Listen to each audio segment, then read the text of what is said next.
Selamat petang, salam sejahtera. Isu hangat petang ini, lebih baik Ismail Sabri cari peguam negara bayang baru. Berita sepenuhnya. Bagi yang peka dan bukan pekak, mereka tentu sedar bahawa asal-usul tentang perlunya undi percaya dibentangkan di Parlimen untuk mengabsahkan ahli Parlimen yang dilantik sebagai Perdana Menteri baru menggantikan Mahyadin Mat Yassin adalah datang daripada Yang di-Pertuan Agong sendiri. Agong bertitah berkenan perkara tersebut pada 18 Ogos lalu, 2 hari setelah Mahyadin mengutus surat peletakan jawatannya dan ketika baginda dalam proses melantik Perdana Menteri yang baru.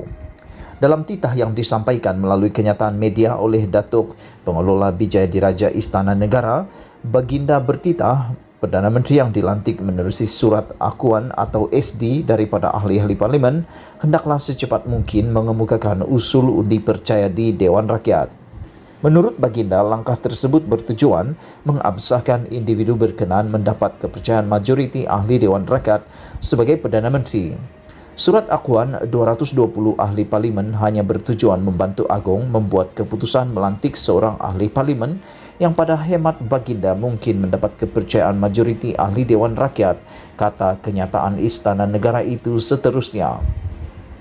Berdasarkan titah tersebut yang mudah difahami, tidak harus ada mana-mana pihak berlagak lebih daripada raja dengan berhujah kononnya tidak perlu lagi undi percaya dibentangkan di Parlimen setelah Perdana Menteri dilantik oleh Agong. Hakikatnya, Agong sendiri yang mahukan pelantikan Perdana Menteri oleh baginda itu diabsahkan di Parlimen agar tidak timbul pertikaian yang berterusan mengenai kesahihannya. Dengan yang demikian, kenyataan Peguam Negara Idrus Harun yang menyebut tiada keperluan lagi usul undi percaya dibentangkan di Parlimen setelah pelantikan Perdana Menteri dibuat oleh Agong adalah tidak relevan sama sekali. Kenyataan beliau bukan sahaja menunjukkan sikap derhakanya sekali lagi terhadap Agong setelah dalam era Mahyadin sebelum ini beliau mempertikai kuasa baginda dalam memanggil sidang Parlimen, malah menunjukkan kegairahannya mahu mengampu Ismail Sabri.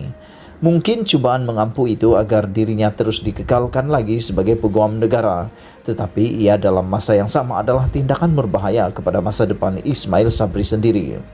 Jika Ismail Sabri terperangkap dan setuju dengan pendapatnya itu, ia pasti akan mendedahkan beliau kepada penderhakaan yang sama kepada Agong, selain sengaja mengundang kecaman ramai.